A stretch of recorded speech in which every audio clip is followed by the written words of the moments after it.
Hello fans of the strange, dark, and mysterious. I'm here today to tell you all about what it actually means now that we've moved over to the SiriusXM family. Big picture, it means we are going to make more content for you. Right now, you get one YouTube video a week on Saturday. Well, what we're going to do now is we're going to have the Saturday upload be the same, but then also the MrBallen's podcast. Well, we've begun already filming those episodes like a YouTube video. So that's a second piece of content every week.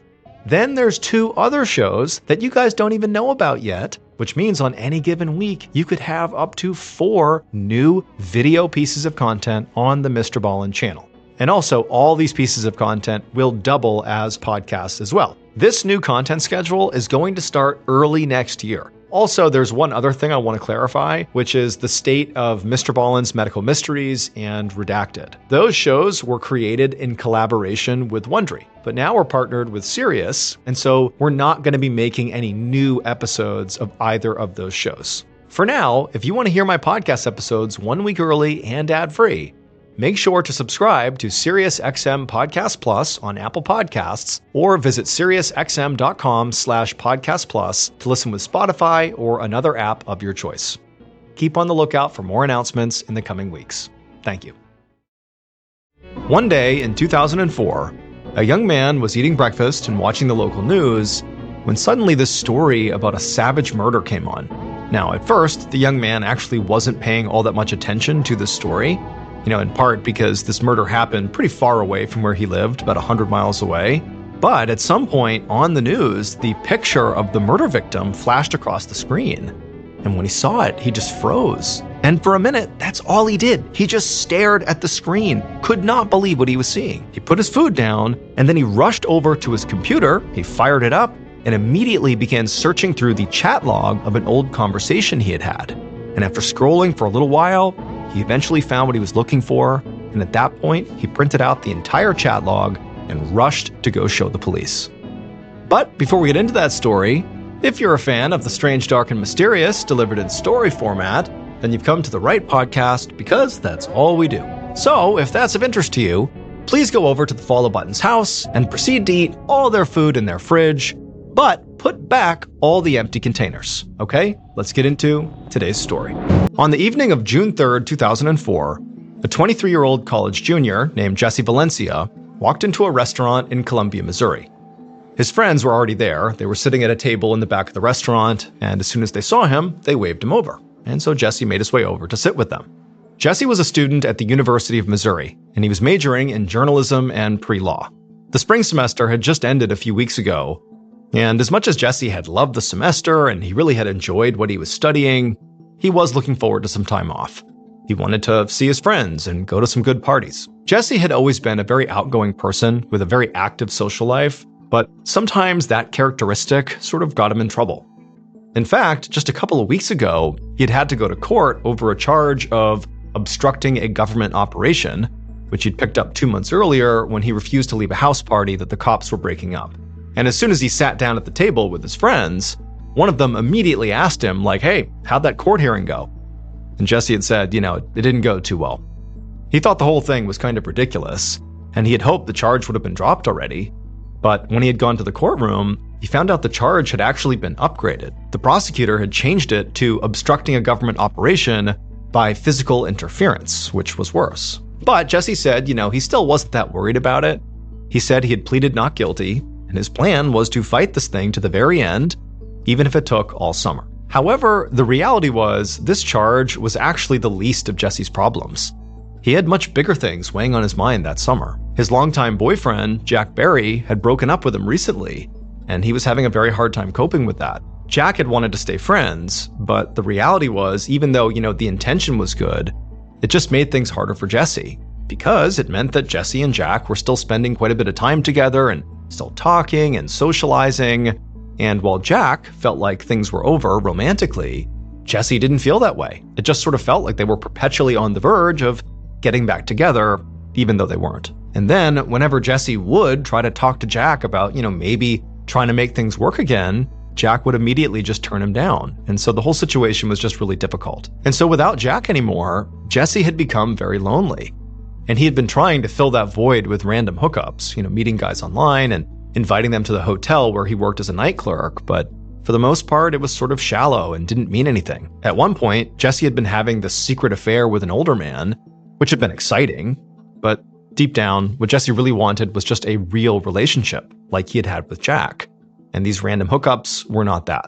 And so at this point, basically every time Jesse went out socially, no matter what he was doing, he was always kind of on the hunt for somebody who could potentially have, long-term relationship potential. And this night was no exception. And so that night, Jesse and his friends had a nice dinner together. And then when they were done, they left the restaurant and walked a few blocks to a gay dance club called SoCo Club. It was dark and the music was loud and thumping. And as soon as they walked inside, Jesse immediately weaved his way through the crowd on the dance floor over to the DJ booth. He asked the DJ to play his favorite song, which was Billie Jean by Michael Jackson. And the DJ just sort of rolled their eyes. Jesse knew the DJ was very likely annoyed with him because Jesse requested that song every single time he came to this club. But Jesse never had let other people's opinions stop him from doing what he wanted. And so he didn't care. He just wanted the song played. And so after he had made his request, Jesse went over to the bar and ordered a drink. And while he waited, he saw a young man standing alone at the other end of the bar. Once the bartender passed Jesse his drink, Jesse went over and asked the man if he wanted to dance. The man smiled and said, "Sure." And then one dance turned into two, turned into three, and pretty soon the two had spent the whole night together. Now, it was hard to hear each other over the loud music, but over the course of several dances, Jesse had learned that this man's name was Ed McDevitt, and he was training to be a chef. Jesse felt like Ed was a really nice, cool guy, and it seemed like they had an immediate connection. And so when the club closed, Jesse asked if Ed wanted to come home with him. Ed said yes, and after that, Jesse asked his friend Jennifer if she wouldn't mind giving them a ride back to Jesse's apartment. She said of course, and so shortly after that, the trio left the club, they got in Jennifer's car, and they drove back to Jesse's apartment. And when Jesse and Ed got out, Jennifer said, "Hey, tomorrow night I'm having a party at my place. You two should come by." And Jesse, he turned to Ed and kind of winked at him and said, "Yeah, hopefully we'll both be there." And then Jennifer drove off. After Jennifer had driven off, Jesse walked Ed down the stairs to his very run-down basement apartment. And as soon as they went inside, Ed saw this sea of all these history books stacked all over the living room. It would turn out Jesse was really into ancient Greek history. And so Ed began walking around, opening up all these old history books. And as Ed did, Jesse began regaling him with, tales of the Battle of Thermopylae, how the Spartans were outnumbered and how they prevailed, and talking about Zeus and the ancient Greek gods, and just kind of going off all the stuff that Jesse really enjoyed about, ancient Greek history. And Ed, as he listened to it, just said, I really don't know much about history, but it's really fascinating that you're so into it. And so from there, the rest of the night went great for the two of them. They would spend the night together. And then at 10 a.m. the next morning, as Ed was getting ready to leave, they made plans to meet up again at Jennifer's party that night. Before Ed left, he wrote his phone number down on a scrap piece of paper and gave it to Jesse. And Jesse took the paper and then walked Ed to the door and gave him a hug and a kiss before he left. And then once he was gone, Jesse just hoped that, maybe this wasn't just a meaningless hookup. Maybe this had the basis of a strong, long-term relationship, the one thing Ed really wanted. Around noon that day, Jesse was eating a quick lunch before heading out for work when he heard a knock on his door. He walked over and opened it up, and he saw his landlord standing in the hallway. And his landlord looked pretty mad. He told Jesse that, hey, it's the 4th of the month, and you still haven't paid rent. Jesse apologized profusely and just said, it totally slipped his mind, and he promised he would get it to the landlord that afternoon. But after the landlord accepted his answer and, Jesse shut the door, he couldn't help but have this sort of sinking feeling in the pit of his stomach, because the truth was, he didn't have the money.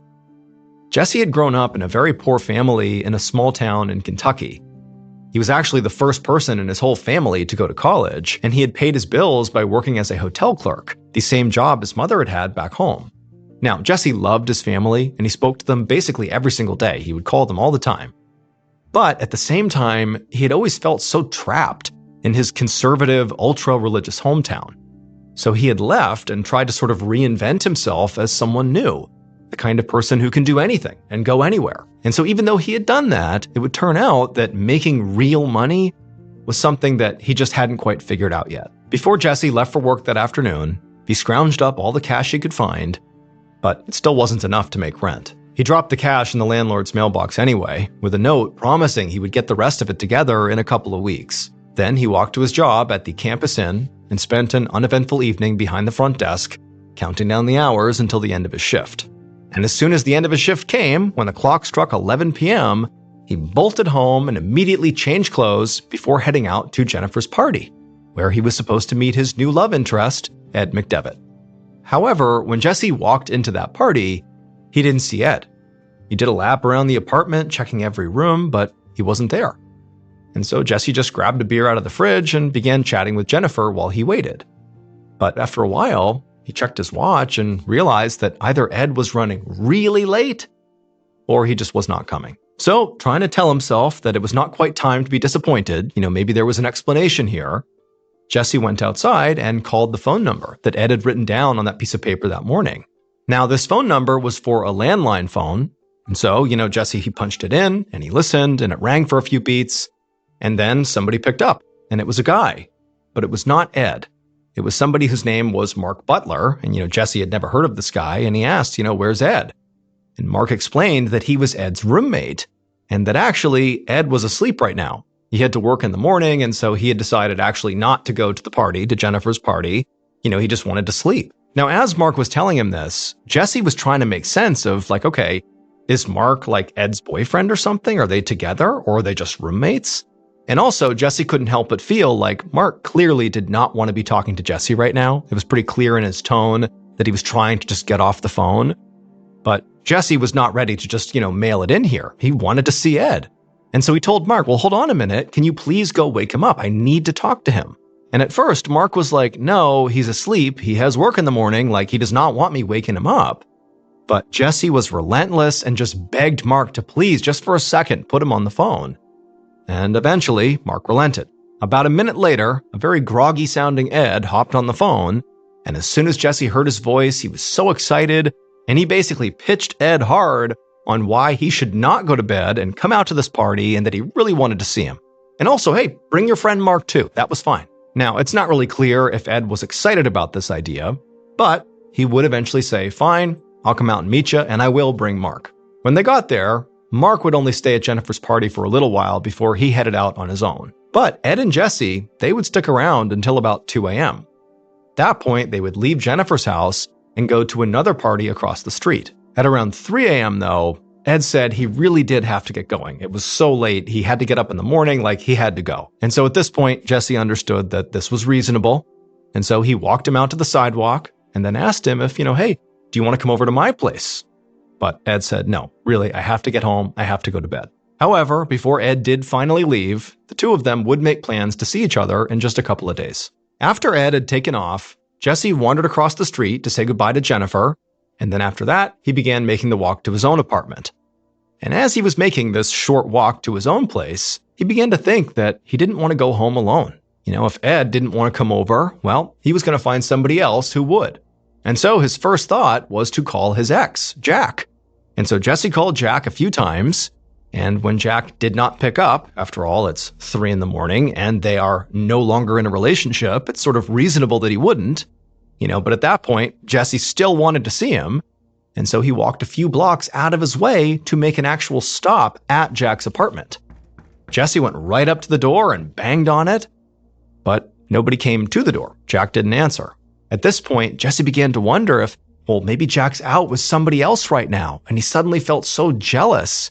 Or worse, maybe Jack is here and he knows I'm here, but he doesn't want to see me and he's ignoring me. After a couple of minutes of standing there and knocking a few more times and still not hearing anything from Jack, Jesse finally gave up and stumbled back to his own apartment, drunk and lonely, and a bit heartbroken. Jesse finally stepped foot inside his apartment and shut the door behind him at about 3:45 a.m. However, right after he'd gotten undressed and flopped down on his bed, he heard a knock at the front door. At 2 p.m. the following day, so Saturday, June 5th, 2004, a college student walked out of an apartment just down the street from Jesse's building, and they were carrying a backpack and a cooler. His friends had just pulled into the parking lot, and they were about to head out for a weekend trip to St. Louis. But while he was loading his stuff into the trunk, he noticed somebody lying in the grass nearby, wearing nothing but a pair of running shorts. Now, at first, he assumed, this was just somebody passed out drunk from a crazy Friday night party, which sort of happened all the time in a college town like Columbia. But when he took a few steps closer to be sure this person was okay, he saw flies buzzing around their body. About 30 minutes later, Columbia police detective John Short felt his pager go off. He unclipped it from his belt loop, and he saw there was a message from his boss's phone number that just read 911. Detective Short called his boss right away, and he was given the address for a crime scene just off the University of Missouri campus.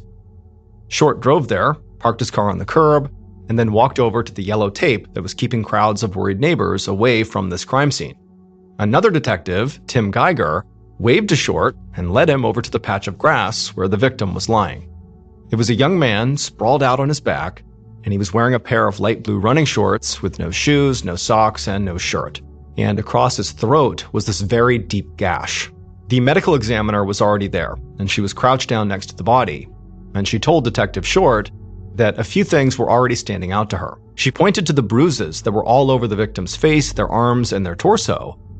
But when she lifted the victim's hands, there were no defensive wounds on them. She told Short that that was pretty unusual for a knife attack, where the victims usually got their hands up, trying to defend themselves, and as a result, they got their hands cut up. She also pointed out that the blood had run down both sides of the victim's neck and pooled under his body. But there was no blood at all on the front of his body, which meant he was probably lying down right there in the grass when his throat actually got cut. Finally, the medical examiner pulled back the victim's eyelids and showed Short the hemorrhaging in his eyes, which they both knew was typically a sign of strangulation. And so putting it all together, Short theorized that, the victim's killer had likely choked him out and then laid him on the grass and then slit his throat while he was laying there unconscious, unable to defend himself. The detective looked down at his victim's bare feet and noticed they were covered in dirt, like he had been running at some point outside. Short doubted that the encounter between his victim and the killer began on the lawn where the body was found, and now he just wondered if maybe there had been some sort of a chase here, and that this was just where the killer had finally caught up to the victim. But since there was no ID on the victim, Short had no idea who he was or where he'd been running from. And so Short stood up and stepped away from the body so crime scene techs could load it into a body bag. Just then, another squad car pulled up, and two more officers got out, Sergeant Kenneth Smith and Officer Stephen Rios. Rios was the beat cop who typically patrolled this neighborhood, so another sergeant on scene had radioed for him to come over and see if maybe he could help identify the victim. And so at this point, Short told the crime scene techs to go ahead and unzip the body bag and let Officer Rios take a look. And Rios came over and he looked inside, and after a second, he said that he did recognize this young man. He said it was a college kid that he'd actually arrested at a house party just a couple of months ago. He said his name was Jesse Valencia.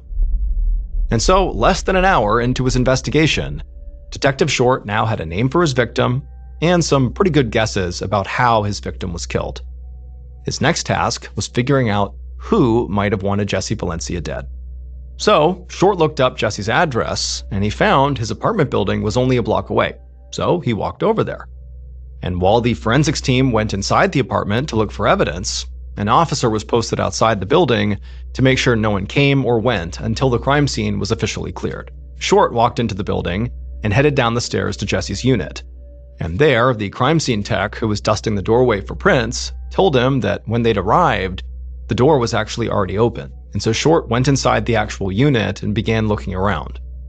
There was no blood anywhere, and nothing was broken or overturned, so there was no clear sign of a struggle. But the door being left open suggested that Jesse must have left in a hurry.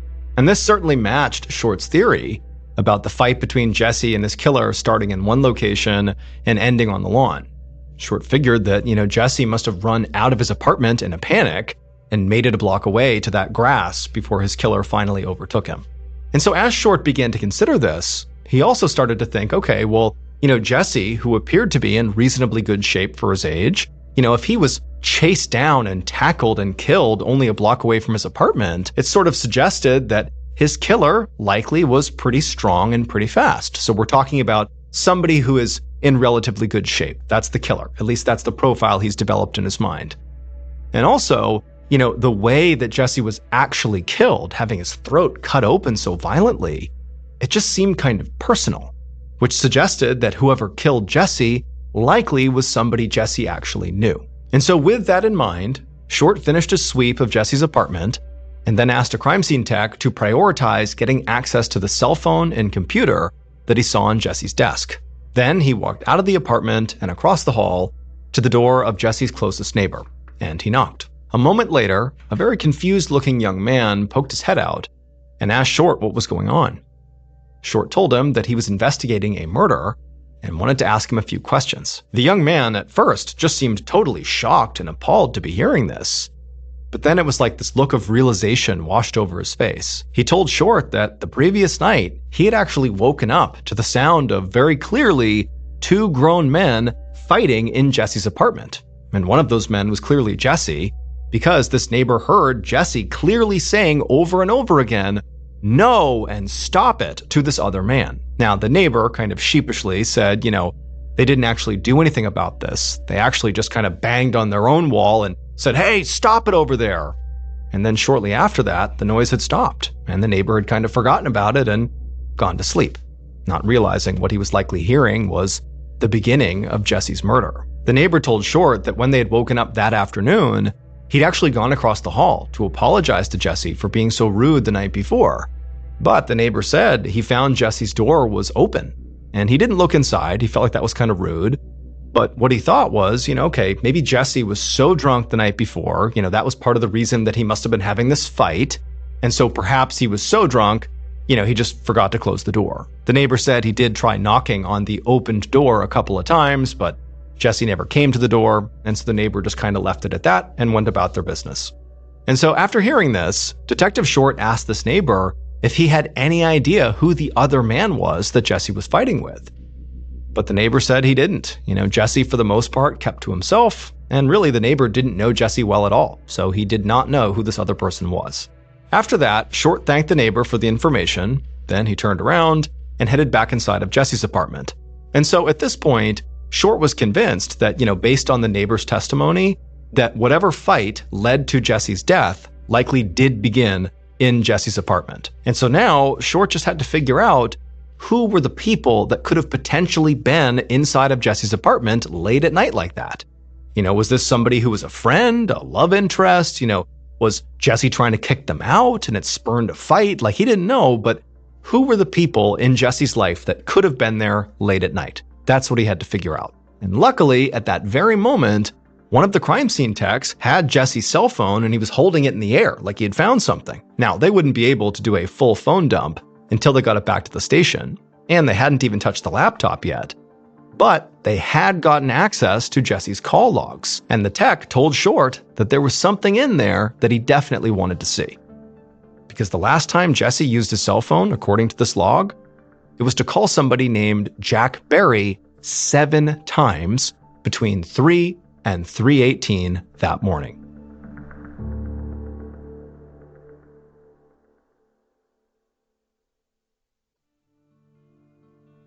So right away, Detective Short looked up Jack Berry's information, and he found his apartment's address and saw it was not far from Jesse's, and so he drove right over there. Short knocked on the door, and just a moment later, a young man answered, and he had very red, puffy eyes like he'd clearly been crying. Even though Jesse's body had only been discovered a few hours ago, this young man did not seem surprised at all to see the detective. He told the detective that he had already heard the terrible news a friend had told him. After exchanging niceties and the young man confirming that he was in fact Jack, Short followed Jack into his living room. And as they sat down, Short asked Jack about all those 3 a.m. phone calls from Jesse. Jack looked like he was really struggling to hold it together as he told the detective that Jesse was his ex-boyfriend and Jesse had kept badgering him, Jack, for them to get back together, and Jack didn't want to. And so those phone calls were very likely a product of more badgering from Jack. Jack said the night before, he had been woken up by his phone ringing over and over and over again, and before he could even look at the caller ID, he heard a knock at his front door, and he saw it was the middle of the night, and then he leaned over and saw the caller was Jesse, and he sort of figured that, okay, he's calling me, it's very likely him at the front door, I don't want to see him right now, and so Jack just decided he would ignore Jesse and hope he went away. Now, when Jack said this, it seemed very clear he was sort of reliving that moment in his mind. Maybe if he had let Jesse in or engaged with him in some way, maybe Jesse would still be alive. That was sort of the insinuation. But Detective Short was thinking, okay, well, even though he seems like he's being very earnest in telling me this, it does mean that he doesn't really have an alibi. He's basically saying, at the time, Jesse was killed, I was home alone by myself, which was pretty weak. However, before Short could begin to poke holes in the alibi, Jack said that, despite the fact that they had broken up, that he and Jesse were, at least in his mind, still on good terms. In fact, they had spoken just the day before on the phone, before getting all those nighttime phone calls. It was during the afternoon, and during that phone call, Jesse had told him about a new guy he'd met at a club the night before, and his name was Ed McDevitt. That night, Detective Short stood outside of an interrogation room at the police station, watching Ed McDevitt through the two-way glass. Short knew his investigation was moving basically at lightning speed here, but there was still quite a bit of pressure on him to get this case solved even faster, because Columbia was a college town where kids were used to feeling safe, and the murder of a student just a few blocks off campus had sort of shattered that sense of trust. And so, students and parents and, staff of the university really wanted Short to get this thing done. And now, looking at Ed through the glass, Short wondered if maybe this was the killer. Maybe this was the guy. After all, Ed was shaking and fidgety looking. He seemed sort of like an emotional wreck, which could mean, of course, he was just upset because he was connected to the murder victim. That's traumatic. Or it could mean he's hiding something, and now he's about to be interrogated by the police, something that would certainly cause a big emotional reaction. Eventually, Short went inside and sat down across the table, and he asked Ed to explain exactly what he had done the night before. And Ed, in a very nervous, shaky voice, told the detective that he and his roommate, a guy named Mark Butler, had met Jesse at a party a little after 11 p.m. He said he ultimately went back home again around 3 a.m., leaving Jesse on the sidewalk, still very alive and well. Ed said his roommate Mark had actually seen him return to his apartment at 3 a.m., and Ed said when he went inside, he went straight to bed, and then he had gotten up early for work. Ed said he was at work when he got the call from police, telling him that Jesse had been found dead. Detective Short listened to Ed's story and asked a few follow-up questions, and then also took a DNA sample from Ed. And then after that, he told Ed that he was also going to get a warrant to search Ed's home. Ed was already such a wreck that, when Short told him about this, search of his home, Ed didn't even really react. However, when Short left the interview room, despite feeling pretty confident that Ed could absolutely be a suspect, he also went and, followed procedure and looked up Ed's roommate, Mark Butler. And he discovered in the police department system that there was Mark Butler, and sure enough, he had a criminal record. So, overnight, while a forensics team was searching Ed and Mark's home, Short actually brought Mark down to the station for an interview. But in reality, Short wasn't expecting Mark to become this primary suspect here. He just wanted to be thorough and rule out anybody who'd seen Jesse that night, and obviously Mark was one of those people.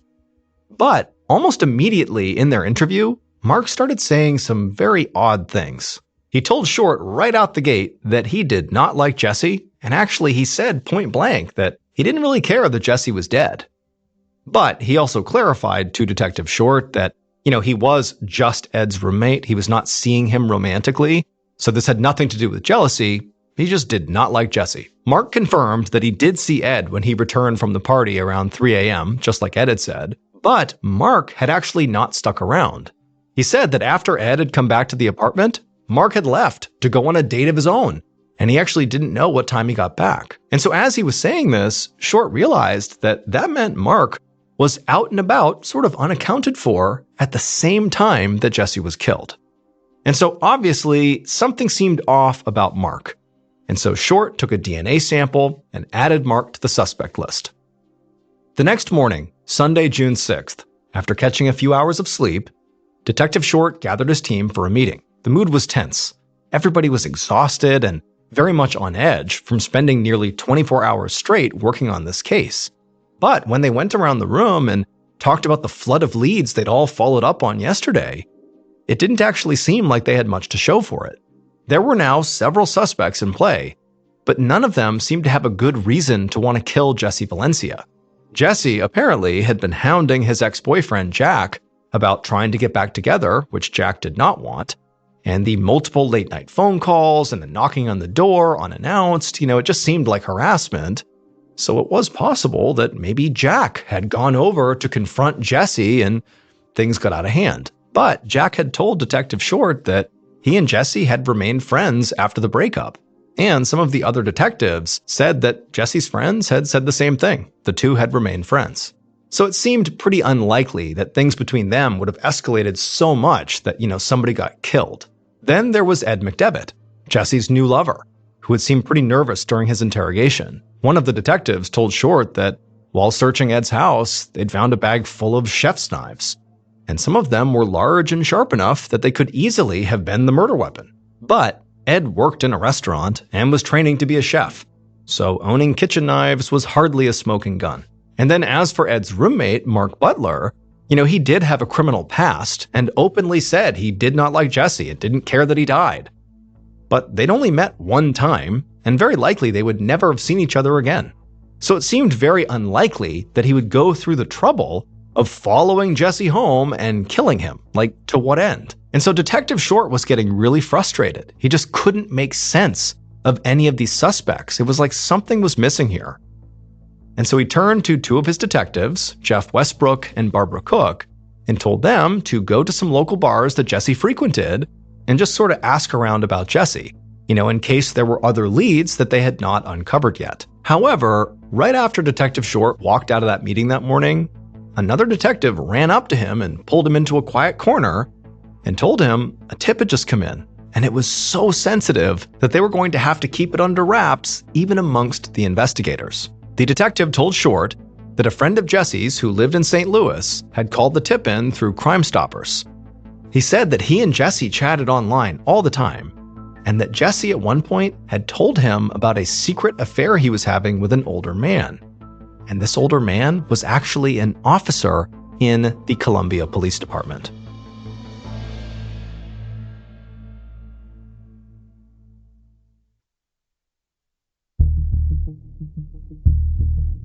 Later that day, so this is Sunday, June 6, 2004, 2 days after Jesse was killed, Detective Short sat at his desk flipping through printouts of all these online chat logs. And these logs showed conversations between Jesse and the friend of his who had called in the tip that Jesse was having this affair with an officer from Short's own police department. In the chats, Jesse wrote all about this relationship. Jesse had seemed to find it pretty exciting at first, having this police officer come by in uniform and carrying on these secret meetups in the middle of the night. But recently, Jesse had begun to suspect that this police officer was married. And this made Jesse furious. He had told this friend in the chat log that he wasn't going to be someone's other woman. However, to Short's frustration, Jesse never actually named the officer that he was having this affair with. He only ever referred to him as Columbia's finest. And so whoever this mystery cop was, Detective Short thought they were the most likely suspect. Because unlike Jesse's other lovers, this officer had something to lose if this relationship went south. If Jesse told anybody about this affair, well, the police officer's career could be on the line because they clearly were carrying on this totally illicit affair while on duty. That's not okay. And also they were using their position and power potentially to actually land this relationship. And then also on top of that, the police officer's marriage would likely be destroyed. But Short also knew that he had to move very carefully here, because now he was investigating his own department, which meant that the killer could literally be in the room with him at any time. And so as he walked through the office to refill his coffee, Short found himself scanning the face of every officer he passed. And he realized there wasn't a single person here he could actually trust. Short brought all the files on Jesse's case into his office, and then he told his secretary to find him a roster of the department's entire staff. Then he locked the door, sat at his desk, and pulled out the records on Jesse's friends who had been interviewed already. And he went down the list himself, calling each and every one of them to dig for more information. Quite a few of them said that Jesse had told them about this cop he was sleeping with. And one of them remembered Jesse referring to this officer as just Anderson. And so when Short's secretary came back with the staff roster, Short began looking through it, and he discovered out of the 200 plus officers in the entire department, there were only 2 officers that had the name Anderson: Brad Anderson and Ted Anderson. And so the next step was trying to figure out if either of them had a connection to Jesse Valencia. And so Short pulled out the records from Jesse's arrest at the house party back in April, and as he flipped through it, he realized Brad Anderson was one of the 3 officers who responded to that party. The pieces fit together perfectly. Jesse and Brad Anderson, the police officer, would have met around the same time that Jesse began messaging his friend in St. Louis about this secret affair with a cop. And so at this point, Short felt like he had just found the killer.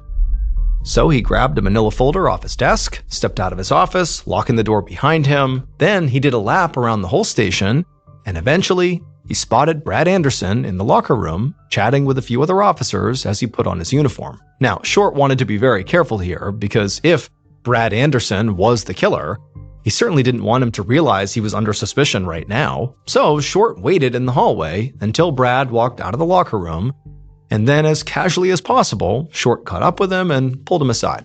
Short opened up the manila folder he had brought with him and showed Brad a photo of Jesse Valencia, asking if he recognized him. And Brad squinted at the photo for a second, and then after thinking, he said, "Yeah, that's the kid I arrested at a party a few months ago." Short asked Brad if he had seen Jesse at all since the arrest. And Brad nodded and said, yeah. He said that about a month ago, Jesse had called in a noise complaint, and Brad had been the one sent out to check on it. But by the time Brad got there, the noise had stopped, so he was only there for a couple of minutes before leaving. And that was it. To Short, nothing about Brad's demeanor seemed nervous or suspicious. In fact, it really seemed like he didn't have any clue why the detective was asking him about Jesse Valencia. So if he was the killer, it seemed like he was going to be very hard to crack. Short was about to let Brad go and just wait to talk to him once he had more evidence, but just then, Brad's partner, Officer Rios, walked by.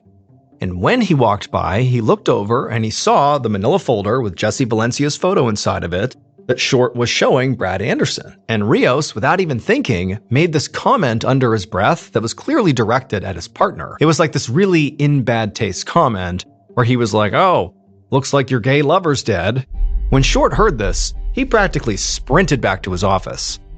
Brad Anderson sort of shrugged off the comment made by Rios about, Jesse being his gay lover, but Short felt like what Rios said was a pretty big deal, because even though, again, it was terrible in bad taste humor, that's a terrible thing to say, but maybe there's truth there. Maybe Rios knows that Brad Anderson was seeing Jesse Valencia. Maybe they really were in a relationship. Now, in the moment, Short did not aggressively follow up on that comment and demand to know if Brad had actually been in a relationship with Jesse before he died. Instead, all 3 of them just kind of went their separate ways, and Short, hustled back to his office. And when he was in his office, right as he sat down, there was a knock on the door. And when the door opened, it was Short's secretary. And she told him there was someone who had been waiting to see him. And then she let in this very nervous-looking young man who introduced himself as Jesse's friend. And he said his name was Andy Schermerhorn. Andy sat down and told Short that just a few weeks earlier, he and Jesse had gone out together and then gone back to Jesse's apartment. But around 3 a.m., they were interrupted by a knock on the door. Jesse went to answer it, and a uniformed police officer walked in, shining a flashlight.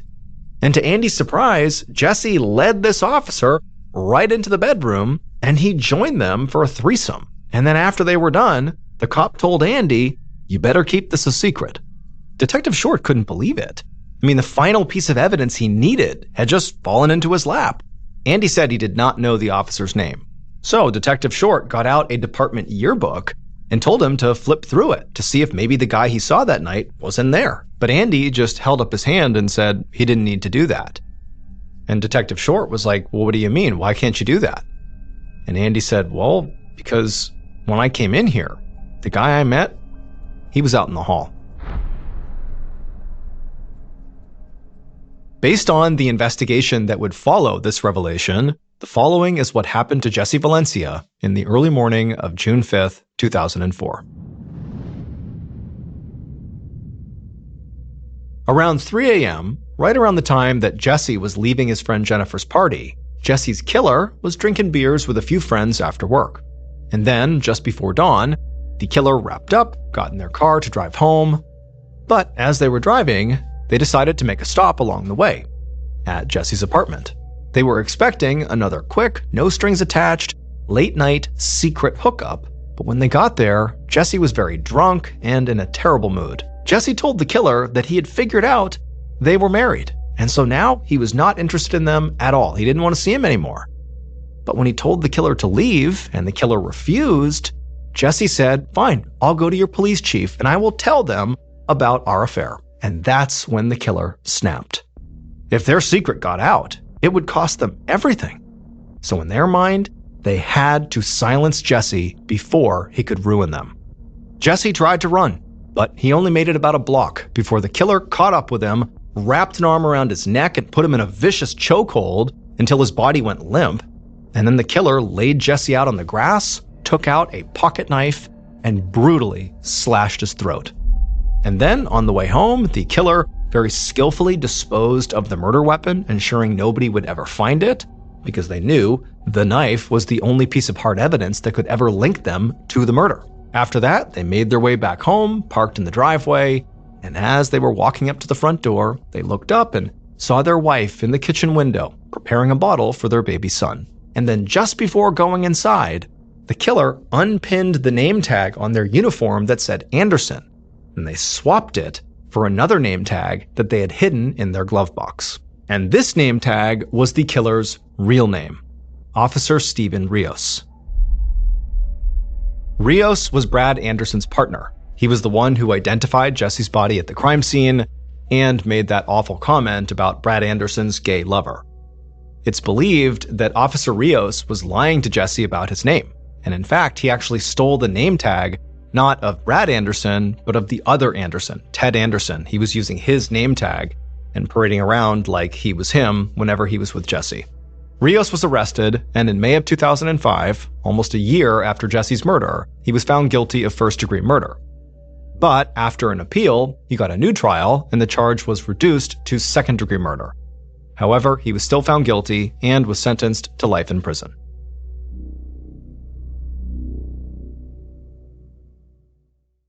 A quick note about our stories: they are all based on true events, but we sometimes use pseudonyms to protect the people involved, and some details are fictionalized for dramatic purposes. The MrBallen podcast, Strange, Dark, and Mysterious Stories, is hosted and executive produced by me, Mr. Ballen. Our head of writing is Evan Allen. Our head of production is Zach Levitt. Produced by Jeremy Bone. Research and fact-checking by Shelley Shue, Samantha Van Hoos, Evan Beamer, Abigail Shumway, and Camille Callahan. Research and fact-checking supervision by Stephen Ear. Audio editing and post-produced by Whit Lacasio and Cole Lacasio. Additional audio editing by Jordan Stidham. Mixed and mastered by Brendan Kane. Production coordination by Samantha Collins. Production support by Antonio Manata and Delana Corley. Artwork by Jessica Clogston-Kiner. Theme song called Something Wicked by Ross Bugden. Thank you for listening to the Mr. Ballen podcast. If you enjoyed today's story and you're looking for more bone-chilling content, be sure to check out all of our studio's podcasts. There's this one, the Mr. Ballen podcast, as well as Mr. Ballen's Medical Mysteries, Bedtime Stories, Wartime Stories, Run Fool, Redacted, Late Nights with Nexpo, and A Twist of History. All you have to do is search for Ballen Studios wherever you get your podcasts. To watch hundreds more stories just like this one, head over to our YouTube channel, which is just called Mr. Ballen. So that's going to do it. I really appreciate your support. Until next time, see ya.